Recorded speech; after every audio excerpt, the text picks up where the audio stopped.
안녕하십니까. 지난 한 주간 편안하셨습니까? 요즘 날씨가 계속적으로 추워지니까 겨울이 아주 막바지에 이른 것 같습니다. 우리는 또 봄을 기다리면서 이 추운 겨울을 견디면서 여러분들이 어려운 환경 속에 있을지라도 하나님께서 지난 시간 우리가 공부했던 처럼 이미 이제 콘스탄틴이 기독교를 공인하고 이제 많은 사람들이 자유를 누리고 하나님 안에서 그들이 신앙생활을 마음껏 할 수 있는 그런 시기가 왔다는 사실을 생각하면서 우리 또한 그 나라를 고대하고 여러분들의 삶이 하나님의 육적으로나 영적으로나 풍성해서 하나님 앞에 영광 돌리는 삶이 되기를 원합니다. 오늘은 초대교회의 마지막 교부 시대, 마지막 교부 시대 하면 누구냐면 마지막 교부가 바로 아우구스투스라는 어거스틴, 우리가 영어로는 어거스틴이라고 주로 많이 부르는데 어거스틴의 그 생애에 대해서 얘기를 합니다. 어거스틴이 워낙 오랫동안 많은 작품들을 남겼고 많은 신학적인 논리를 제공하신 분이기 때문에 어거스틴은 너무나 이렇게 중요해요. 그리고 또 어떤 이란 목사님은 어거스틴 때문에 말하자면 한국교회도 썩었고 로마 카톨릭이 그것을 어거스틴의 그 신학적 이론을 그대로 본받아서 말하자면 변질됐고 또 했다고 그래서 그것에 대한 변증을 제가 할 겸해서 이 신학적 논제들을 제가 이렇게 준비를 했기 때문에 어거스틴이 마지막 교부 시대를 1부, 2부, 3부로 나눠서 이렇게 하려고 합니다. 오늘은 어거스틴의 이제 어린 시절부터 어거스틴이 어떻게 이제 성장하는 과정 속에서 이 어거스틴의 고백록을 통해서 그가 어떻게 이제 그 죄악된 세상에서 빠져나와서 그 위대한 성 어거스틴이라는 얘기를 들을 수 있는, 말하자면 2000년 교회사를 통해서 가장 큰 영향을 미친 위대한 스승으로 이렇게 기록되고 있는지를 살펴보고자 합니다. 여러분들도 오늘 또 그 많은 은혜를 받으시길 바랍니다.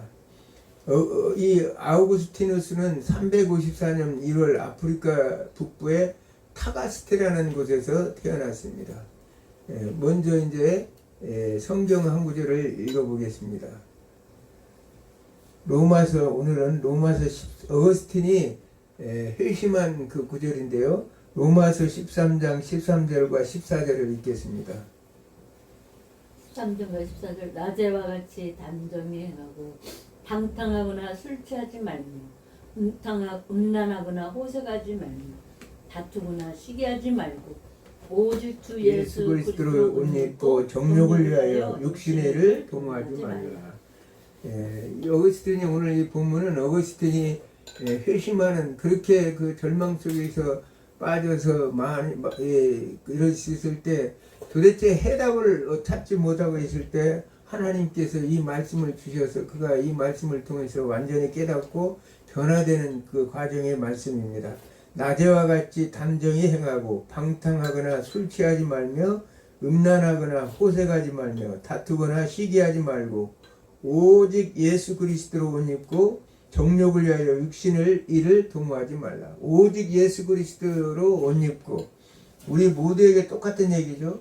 세상 속에서 정욕적인 삶을 살지 말고 우리의 삶 속에서 오직 우리의 삶이 예수 그리스도로 옷 입어서 육신의 일을 도모하지 말고 살으라고 이렇게 하나님이 말씀하고 있습니다. 이 어거스틴은 354년 11월 아프리카 북부의 타가스테라 하는, 지금 현재 알제리에 속한 지역인데 부유한 농부의 아들로 태어났어요. 아버지 페트라키우스라는 분은 예수를 믿지 않는 자였는데 어머니 모니카는 아주 이제 진실한 그리스도인이었죠. 어머니 모니카는 가정에서 그리스도인으로 선한 모범을 보였고 남편과 아들의 구원을 위하여 끊임없이 기도했어요. 그래서 이 어머니 모니카가 남편이 이교도였는데도 죽기 전에 남편이 세례를 받고 이제 죽기 전에 세례를 받고 죽었다고 이렇게 얘기하고 있습니다.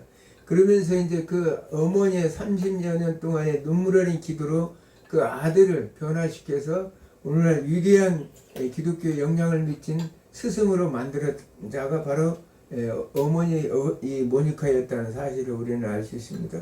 또한 이 모니카는 남편들에게 그 고통을 당하는 이웃의 아낙네들을 이렇게 돌보면서 선행을 하고 위로하고 권면한 사람으로 사랑을 베풀었다고 이제 기록되고 있습니다. 그래서 어거스틴의 이제 참회록이라고도 하고 고백록이라고도 참회록, 참회록이라고도 고백록이라고 하는 게 397년에서 400년 사이에 기록되어 있는데 이때 나이가 40대 초반이므로 그의 인생의 완숙기에 해당한다고 볼 수 있어요. 40대 초반이면 그 당시에 과거에 우리가 많은 그 당시에 교부들을 보더라도 아주 이제 성숙한 나이에 도달했다고 볼 수가 있죠.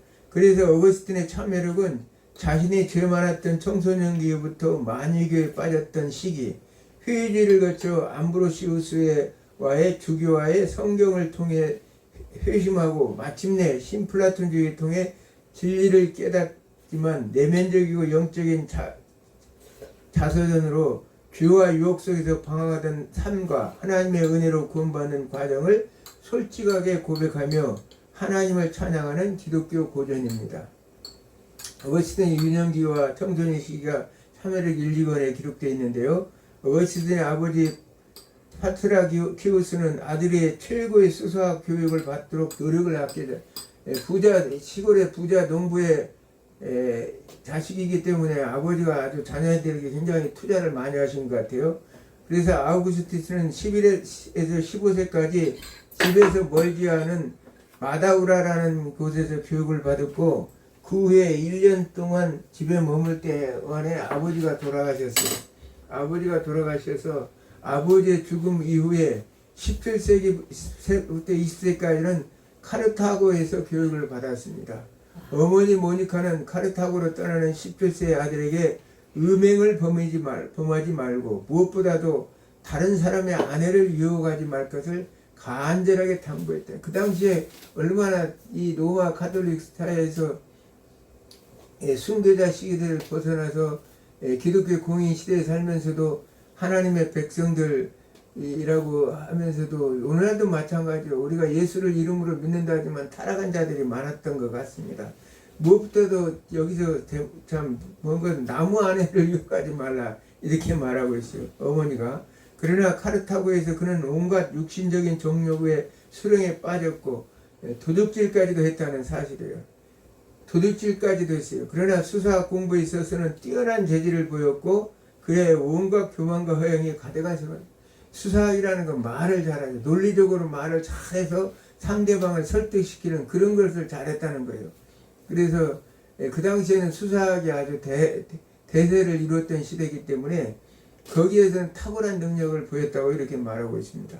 무엇보다도 이때 한 여자와 동거를 시작하여 15년 동안 함께 살며 그 여자에게서 아데오디투스라는 아들까지 얻게 했습니다.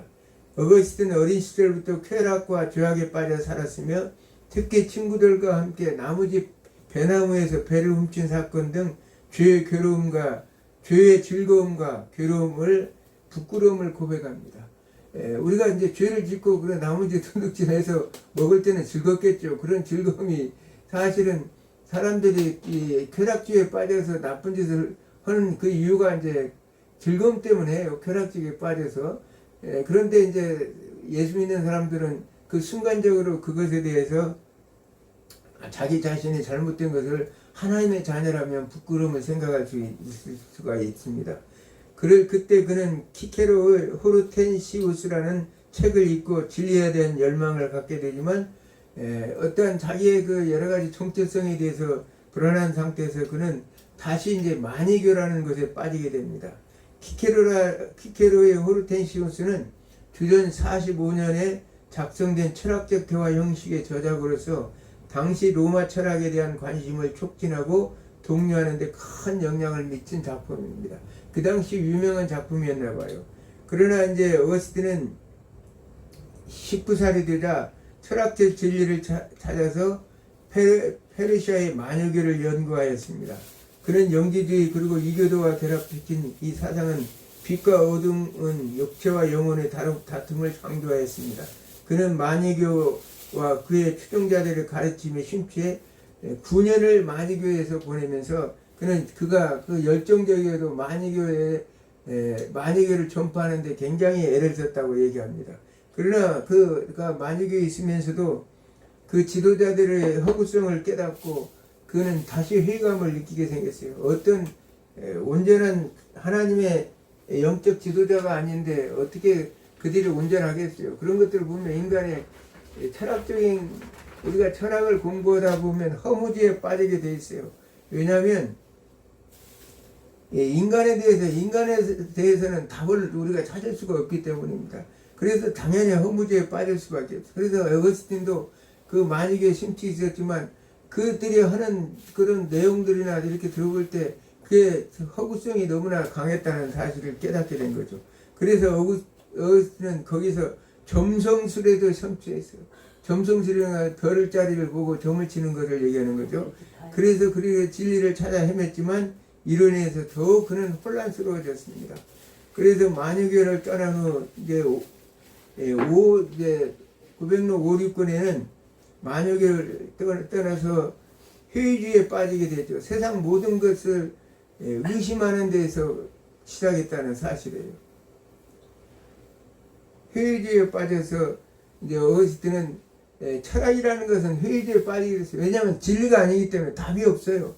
돌고 돌아서 제자리에 오는 것이지 철학이 길이요 진리요 생명이신 예수 그리스도 아니는 답을 줄 수가 없어요. 어떤 종교도 우리에게 답을 줄 수가 없는 것입니다. 그래서 당연히 회의주의에 빠질 수밖에 없었고 세상 모든 것을 의심하면서 빠져나갔습니다. 그랬을 때 어거스틴은 로마와 밀라노에서 교사 생활을 하며 높은 지위에 올랐지만 삶의 그가 이제 공부는 많이 했기 때문에 교사 생활을 하면서 로마와 밀라노에서 했지만 삶의 공허함을 느꼈어요. 왜냐하면 진리를 찾지 못한 인생은 어떠한 것도 채워줘도 허무합니다. 저도 이제 사회생활하면서 이렇게 어디 가서 이제 돈이 우리를 다 키워줄 것 같지만 그렇지 않아요. 이 어디 거래처 가서 봉투에다 돈을 잔뜩 다 주고 이제 주워서 담아서 오면 뭔가 올 때 되면 뭔가 허전한 그런 느낌을 받을 때였어요. 마치 어거스틴도 그랬을 거예요. 왜냐하면 하나님 앞에서 진리 안에서 행복하지 않기 때문입니다. 그 밀라노의 암브로시우스 주교를 만나면서 성경과 신앙에 대한 새로운 이해를 얻기 시작합니다. 그래서 그는 이제 어느 날 어거스틴은 친구 알피 라우스의 별장에서 놀라운 체험을 하게 되는데 여전히 죄의 문제를 고민하면서 정원에 나가면서 울면서 기도했어요. 그가 오 주여 언제까지 이런 상태로 있어야 하나요? 영원토록 제게 진노하시렵니까? 오 저의 과거의 허물을 기억하지 마옵소서. 어느 때까지 내일 해야 하나요? 왜 지금은 안 되는가요? 부정한 저의 삶을 청산하는데 어째서 지금은 안 되나요? 이렇게 고백했다는 거예요. 그런데 바로 이 순간 남자인지 여자인지 모를 한 어린아이의 음성이 들려왔습니다. 유튜브에서 들려온 소리 같은데 노래하듯 같은 말이 계속 반복되었다는 것이에요. 툴레레게 이런 헬라어 단어가 이제 계속 툴레레게라는 이런 단어가 계속 들려오길래 이 말을 해석하면 집어들어 읽어라 이 말입니다. 이 소리를 듣고 주위를 돌아보며 어린아이들이 그런 노랫말을 하는 놀이 같은 것이 있는지를 곰곰이 생각하고 있으나 전에 그 비슷한 것들을 들은 기억이 전혀 없었습니다. 참 뭐 하세요? 일어나. 비오듯 쏟아지는 눈물을 억지로 참으면서 나는 몸을 일으켰습니다. 그 노랫소리는 성경책을 펴서 처음 눈에 들어오는 곳을 읽어서 빛을 얻으라는 신적인 명예일 수밖에 없다고 스스로 되뇌었습니다. 서둘러 알레피우스가 있는 곳으로 가서 바울의 서신서를 집어들었습니다. 그리고 첫 눈에 들어온 대목을 말없이 읽었습니다. 오늘 본문 말씀이죠. 로마서 13장 13절입니다. 낮에와 같이 단정히 행하고 방탕하거나 술 취하지 말며 음란하거나 호색하지 말며 다투거나 시기하지 말고 오직 주 예수 그리스도의 옷 입고 정욕을 위하여 육신의 일을 도모하자라는 말씀이 눈에 들어왔습니다. 마귀 역사가 오늘 또 엄청 아침부터 강했습니다. 지금도 마찬가지입니다. 빨리 해 그냥. 더 이상 읽어 내려갈 생각도 없었고 또 그럴 필요도 없었습니다. 마지막 문장에 이르자 그 순간 확신이 빛이 내 마음속에 홍수처럼 밀려 들어와 캄캄한 의심의 구름이 말끔히 사라져버린 것 같았습니다. 그동안 그렇게 진리를 갈구하며 찾았지만 그 해결할 방법이 없었는데 오늘 본문의 말씀을 읽고 그의 영안이 열렸다는 사실을 우리가 알 수 있습니다. 그래서 386년 8월 오랜 의심과 방황 그리고 절망 속에 갇혀 지내온 젊은 어거스틴은 이렇게 해서 하나님의 놀라운 은혜와 섭리로 구원의 역사를 체험하고 참된 그리스도인이 된 것입니다. 그때의 나이가 31세 때의 일입니다. 387년 8월 33세인 아우구티누스는 그 아들 아데오다투스와 친구 알리피우스와 함께 암브로시우스 감독에 찾아가서 그들은 세례를 받았습니다. 그의 세례를 가장 감격적으로 기쁨으로 바라본 사람은 누구겠어요? 그렇게 열심히 기도한 그의 어머니 모니카였었다고 우리가 알 수가 있습니다. 어머니 모니카가 아우구스틴이 세례를 받은 지 얼마 후 어머니 모니카는 아들과 함께 밀라노에서 북아프리카로 돌아오던 중 오스티아에서 56세의 일기로 소천하였어요.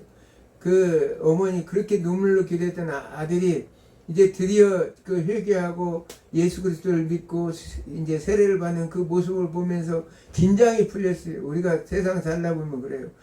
이 긴장이 풀리면 정말 병이 나버린다고 그러죠. 마찬가지로 빚쟁이가 빚을 다 갚고 나면 죽는다 소리를 했더래. 왜냐하면 긴장이 풀려서 그랬대요. 어머니도 그랬나 봐요. 남편과 아들을 위해서 그렇게 기도를 열심히 했는데 아들이 결국은 방황의 끝에서 돌아와서 세례 받는 걸 보고 어머니의 긴장이 풀리려는데 56세면 참 일찍 돌아가셨죠.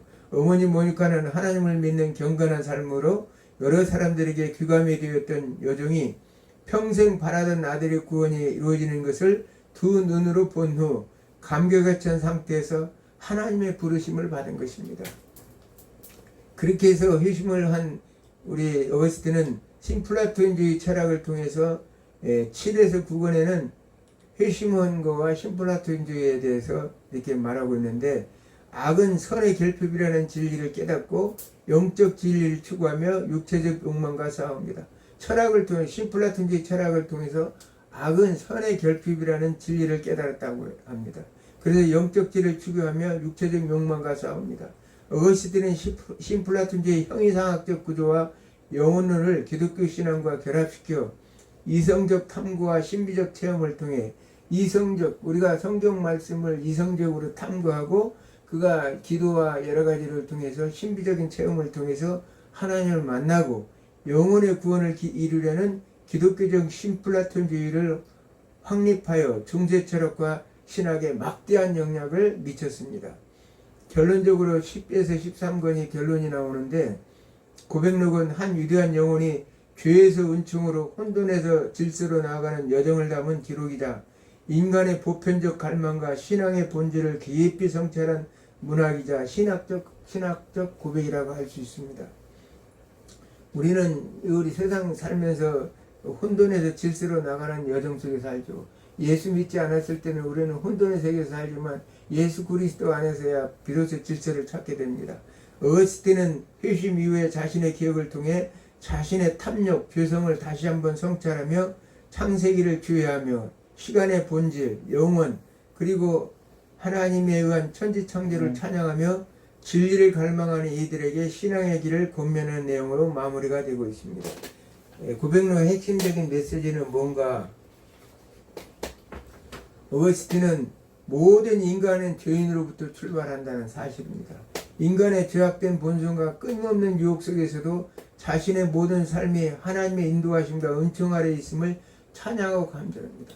우리의 삶은 죄악 속에서 늘 헤매이고 있지만 그 모든 것을 인도하시는 분은 하나님이라는 사실을 그는 고백록에서 이렇게 기록하고 있다는 사실이에요. 진정한 행복과 평화는 세상의 쾌락이 아닌 하나님 안에서만 찾을 수 있다고 고백합니다. 에피쿠로스 학파들이 쾌락을 통해서 그들의 불안을 해소하고 만족을 얻는다고 그러죠. 그들이 안정성을 갖고 평정심을 찾는다고 이렇게 얘기합니다. 그러나 그 어떤 것도 인간을 이제 편안하게 하죠. 질서를 회복시켜 줄 수는 없다는 사실을. 예수 그리스도가 아니고는 그는 이 하나님 안에서만 그것을 찾을 수 있다고 오늘 고백하는 것입니다. 자기 성찰과 회개를 통한 영적 성장 과정의 중요성을 말하고 있습니다. 늘 하나님의 백성들은 자기 성찰을 해야죠.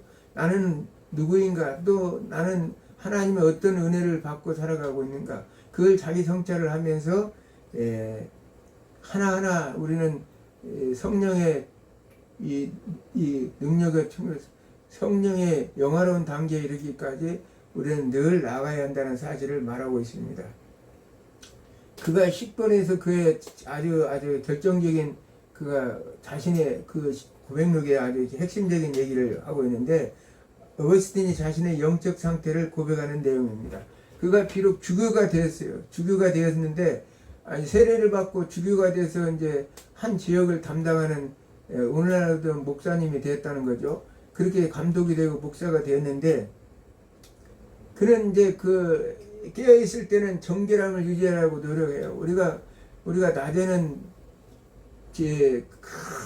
이 하나님 밝은 있을 때는 우리가 이성을 가지고 하나님 앞에서 온전한 자신의 그 삶을 바르게 하려고 노력을 하죠. 그런데 문제는 잠들었을 때는 의지가 통제하지 못하는 상황에서 음란하거나 방탕한 상상을 하게 된다는 하는 자신을 바라요. 그가 왜냐하면 어려서부터 뿌리 깊게 방탕하고 음란한 삶을 살아왔던 어거스틴이었기 때문에 그가 이제 꿈속에서는 아마 그것이 잠재적으로 일어난다는 거예요. 그래서 이제 그것 때문에 너무나 고통스러워서 그는 말했습니다. 주여, 꿈속에 있을 때는 내가 아닙니까?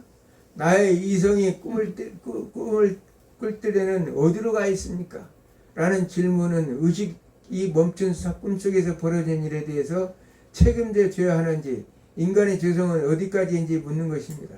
주여, 꿈속에서라도 내 육신을 더럽히는 추악한 것에서 승리하게 하여 주시옵소서. 어거스틴은 잠자는 시간에도 하나님의 은총과 보호가 없으면 죄에 빠질 수 없음을 인정하며 오직 하나님의 자비와 은총만이 인간을 죄에서부터 자유롭게 할 수 있다고 주장합니다.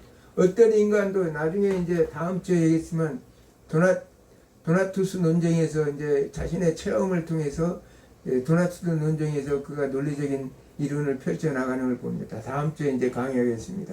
어거스틴은 그래서 꿈속에서도 1초라도 이 잘못된 것은 다 자신의 책임을 돌리며 하나님 앞에서는 낮과 밤이나 완전한 거룩함에 이르지 못하는 인간의 원죄적 한계를 고백합니다. 우리 인간은 이제 원죄로 우리가 이제 원죄론을 이제 어거스틴이 주장하죠. 이제 다음 시간에 이제 강의하겠지만 원죄론을 주장합니다. 우리 인간은 아담 이후에 모든 자들이 타락한 존재이기 전체도 부패된 존재입니다. 그렇기 때문에 어거스틴은 자신의 고백을 통해서 철저하게 내가 꿈속에서는 아마 이렇게 내가 지은 죄가 이렇게 내가 아직도 이렇게 죄인이라는 사실을 깨닫고 토통해하고 자기 성찰을 했던 걸 봅니다. 저도 이제 늘 기도할 때 아침에 일어나면 그런 얘기를 합니다. 하나님, 제가 꿈속에서는 아마 범죄가 있으면 다 용서해 주시오. 왜 그러냐?